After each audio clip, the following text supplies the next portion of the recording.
Meus amados irmãos, a paz do Senhor Jesus, sejam bem-vindos ao nosso canal. Esse canal tem como objetivo estar contribuindo com os nossos professores da EBD, assim como também alcançar aqueles irmãos que por causa da pandemia não estão podendo se congregar. Hoje iniciamos um novo trimestre.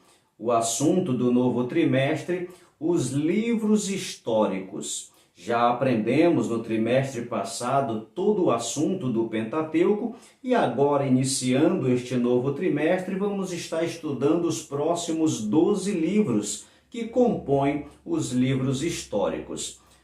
A nova lição tem o comentário do evangelista Josué da Silva, o qual nós gostaríamos de mandar uma saudação e também lhe agradecer pelo tempo que foi empenhado, pelos estudos, por todo o conteúdo que está sendo nos oferecido através desta lição. Que Deus possa abençoar o nosso pastor, em nome de Jesus.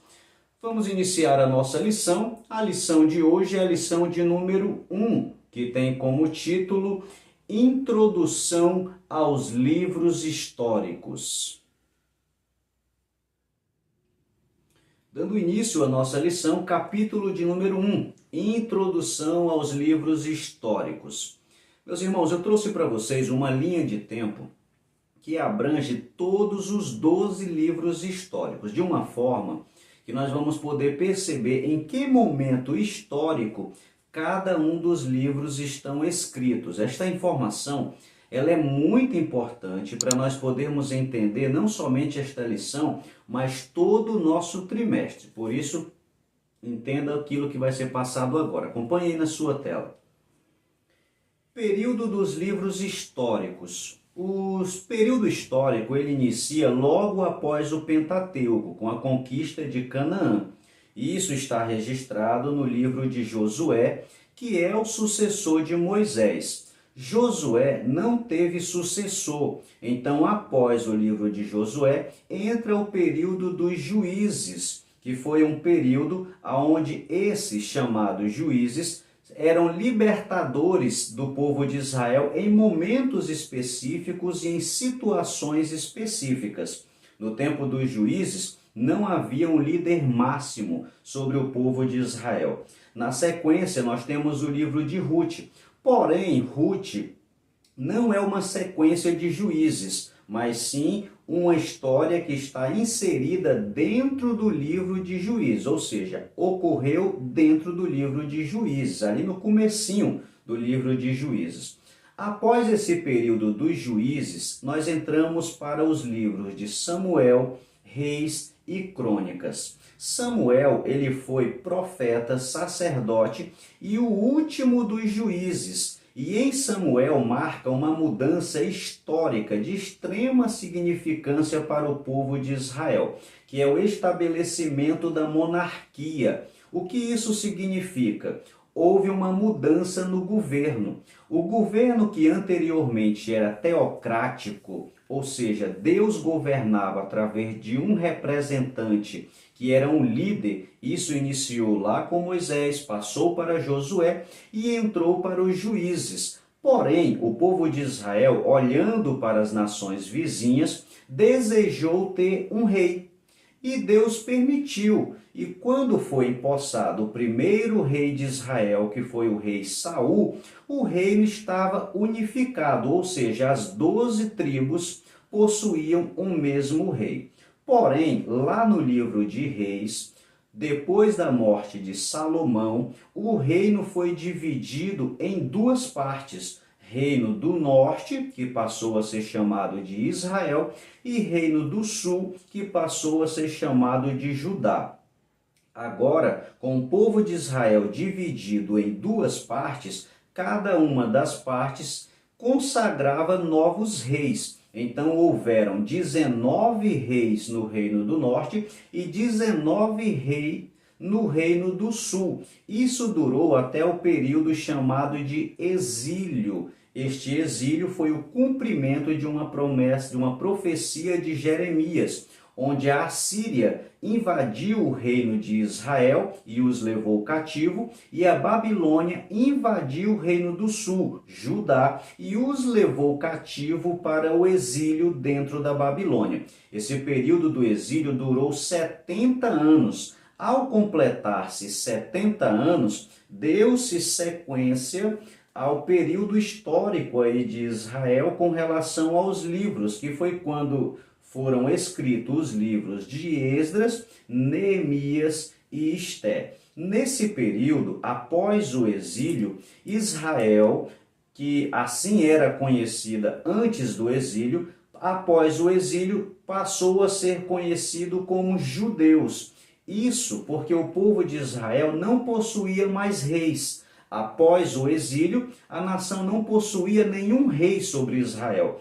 E nasceu no coração dos judeus uma renovação espiritual da promessa da aliança davídica, aonde dos filhos de Davi, da tribo de Judá, nasceria o Messias. Então a tribo de Judá passou a estar em grande evidência e desta forma todo o povo de Israel, após o exílio, passou a ser reconhecido como judeu. Então, antes do exílio, aqueles que eram chamados de povo de Israel, após o exílio, passou a ser chamado de os judeus, como são conhecidos até o dia de hoje. Meus irmãos, aí mais embaixo, nós temos uma outra linha de tempo apenas para demonstrar que desde o livro de Samuel até os últimos livros do período histórico ocorrem todas as profecias do Antigo Testamento, que se inicia lá desde os primeiros profetas maiores, o profeta Isaías, até o último profeta Malaquias está dentro deste período, ou seja, este intervalo abrange o período de todos os livros proféticos.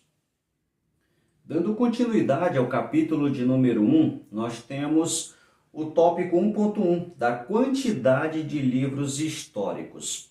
Meus irmãos, o Antigo Testamento possui 39 livros, que estão divididos no Pentateuco, livros históricos, poéticos e os livros proféticos.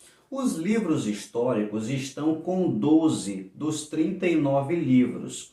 Estes livros registram a história do povo de Israel. Embora esteja ali como um fato relevante em registrar a história do povo, não foge ao objetivo principal da Bíblia, que é revelar para nós a forma como Deus trouxe a salvação para todos os seres humanos. Por isso a história de Israel é tão relevante, porque foi através desta nação que Deus trouxe a salvação. O fato de serem livros históricos não diminui a sua inspiração, porque na verdade toda a Escritura é inspirada por Deus, conforme o que está registrado em 2 Timóteo capítulo 3, verso 16. E ainda diz assim, 2 Pedro capítulo 1 e verso 21, porque a profecia nunca foi produzida por vontade humana alguma, mas os homens santos de Deus falaram inspirados pelo Espírito Santo. Dando continuidade, entramos para o capítulo 2, resumo dos livros históricos. O comentarista da nossa lição já trouxe um excelente resumo de cada livro. Nós gostaríamos de acrescentar apenas citando fatos históricos que foram de grande relevância em cada um dos livros. O primeiro dele é o livro de Josué, que registra 3 fatos importantes. Primeiro, foi a conquista da terra prometida. Segundo, a divisão da terra para cada uma das tribos. E o terceiro fato importante foi que Israel não expulsou os povos da terra, que Deus havia ordenado que eles expulsassem. Casaram-se com as filhas daquele povo e utilizaram deles como escravos, que foi uma desobediência a Deus e trouxe consequências no futuro. Na sequência, temos o livro de Juízes. O que marca o livro de Juízes foi o fato de não haver liderança neste período para o povo de Israel. Josué não preparou um substituto e, ao morrer, dá-se início ao livro de Juízes, um período que não havia rei e não havia liderança. O que aconteceu está registrado em Juízes, capítulo 21 e verso 25. Naqueles dias não havia rei em Israel, porém cada um fazia o que parecia reto aos seus olhos. Meus irmãos, um povo sem liderança se corrompeu por completo. Este fato marca a história do tempo dos juízes. O terceiro livro histórico é o livro de Ruth, que além de ser uma história muito bonita, o seu principal registro histórico é o fato de ali estar descrito o início da genealogia de Davi, de onde viria o Messias. Boaz de Ruth gerou a Obed, Obed gerou a Jessé, Jessé gerou a Davi, e de Davi veio o Messias. Na sequência, temos o primeiro livro de Samuel. Os dois fatos mais importantes deste primeiro livro foi a mudança política, que saiu da teocracia para a monarquia, onde Israel passou a ter rei, e também o primeiro rei a ser escolhido pelo povo de Israel, que foi o rei Saul. O primeiro livro de Samuel registra toda a história de Saul até a sua morte. Dando continuidade, o segundo livro de Samuel é a continuação do primeiro. Após a morte de Saul, Davi foi proclamado rei apenas de Judá. 7 anos depois, Davi é proclamado rei agora de todo Israel. E o segundo livro de Samuel retrata como fato importante a história desse grande rei, o rei Davi, com suas conquistas e com a sua vida pessoal. Na sequência, temos o primeiro livro dos reis. Este livro tem 4 fatos importantes. Primeiro, a morte de Davi. Segundo, a posse de Salomão. Foi no reinado de Salomão que mais Israel cresceu em território e também politicamente.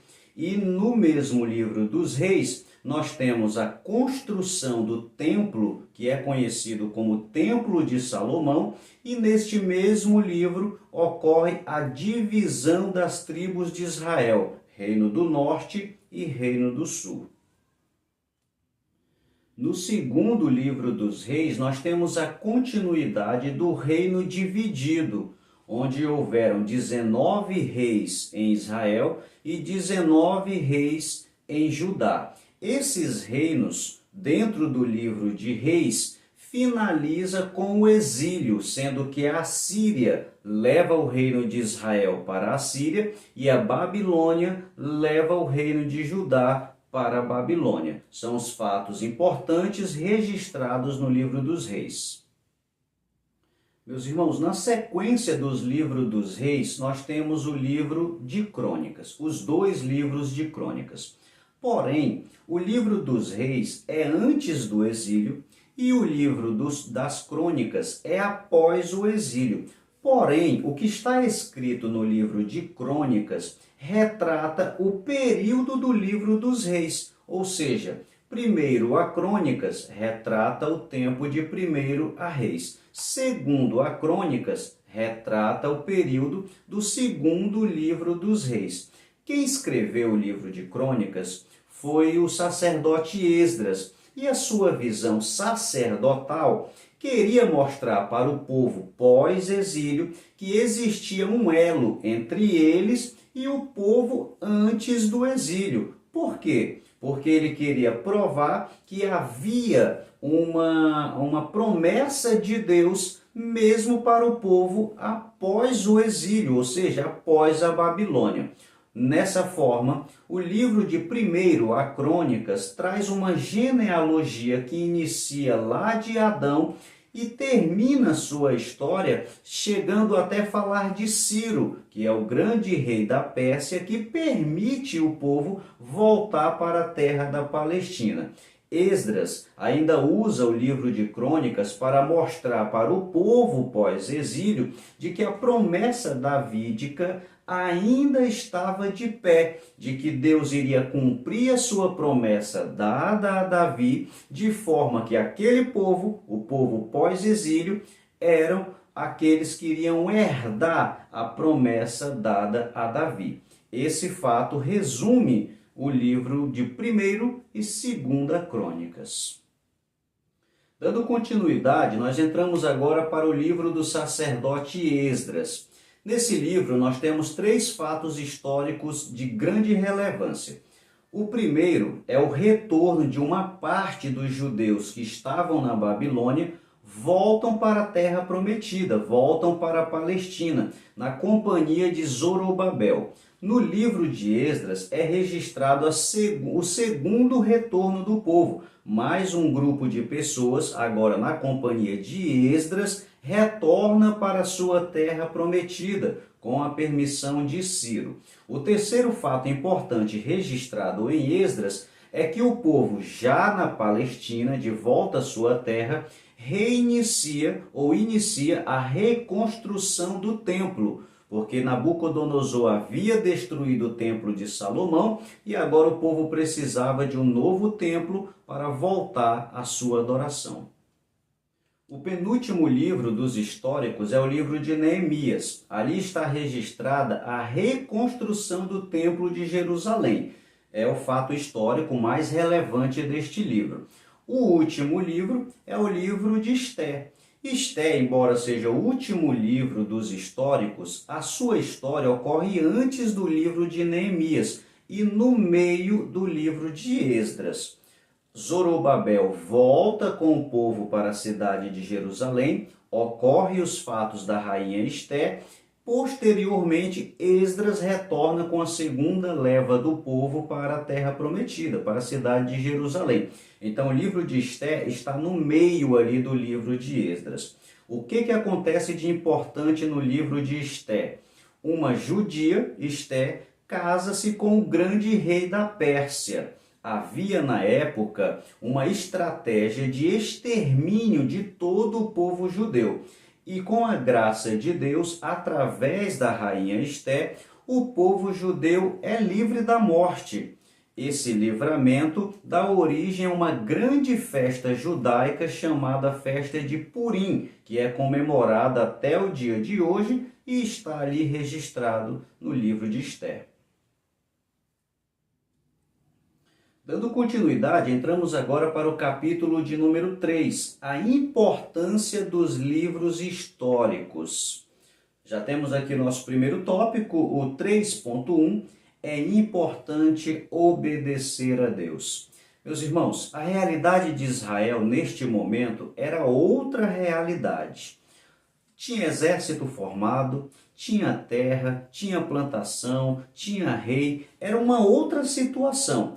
Porém, essa mudança social e política de Israel não os desobrigava com relação ao pacto com Deus, ou seja, a sua vida religiosa ou a sua vida espiritual ainda tinha compromisso com Deus. Porém, Israel falhou nisso. O exército não expulsou os cananeus, os reis adulteravam, serviam a outros deuses, os sacerdotes se casavam com mulheres que não era permitido aquele tipo de casamento, ou seja, resumindo, o povo de Israel continuava desobedecendo a Deus, mesmo na terra prometida. Meus irmãos, o nosso relacionamento com Deus está diretamente ligado à obediência à sua palavra. O nosso sucesso ou a nossa frustração na nossa vida cristã depende muito do nosso relacionamento com Deus através da sua palavra. Passe o tempo que passar, mude de Israel para a igreja ou de igreja para Israel, meu irmão, a alfabetização religiosa de quem serve a Deus continua a mesma. obedecer. Dando sequência ao capítulo 3, estamos agora no tópico 3.2, a importância da fidelidade a Deus. Meus irmãos, a fidelidade está ligado diretamente à exclusividade que Israel deveria ter com Deus. A lei já dizia: não terá outros deuses diante de mim. Deuteronômio, capítulo 6, verso 4, diz: ouve, ó Israel, o Senhor vosso Deus é o único Senhor. Essas referências ao pacto estão tratando da fidelidade. Porém, Israel não conseguiu na terra prometida manter essa fidelidade. Ou seja, pecaram contra Deus, servindo a outros deuses. Nós temos como exemplo, na época de Josué, ele olhou para os israelitas e disse: olha, escolham hoje a quem vocês vão servir, se aos deuses antes do rio ou aos deuses desse local, porém eu e minha casa serviremos ao Senhor. Muitos anos depois, o profeta Elias enfrentou os profetas de Baal por causa da idolatria que estava inserida no meio do povo judeu. O próprio rei Salomão morreu servindo a outros deuses. Meus irmãos, Israel não conseguiu cumprir o pacto na sua exclusividade com Deus. Nós, enquanto igreja, devemos tomar este cuidado de priorizar o nosso relacionamento com Deus para não cairmos no mesmo pecado da infidelidade.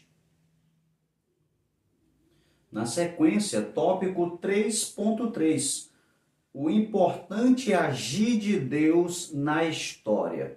Meus irmãos, olha como Deus é cuidadoso em todas as suas atitudes em controlar a história de todas as nações, principalmente a história de Israel.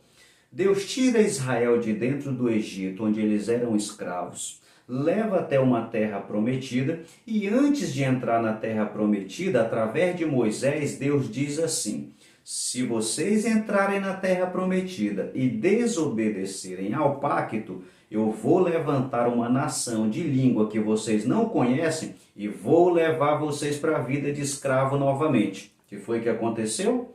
O povo pecou. Está registrado nos livros históricos. Deus levanta a Babilônia e a Síria e leva o povo para a escravidão novamente.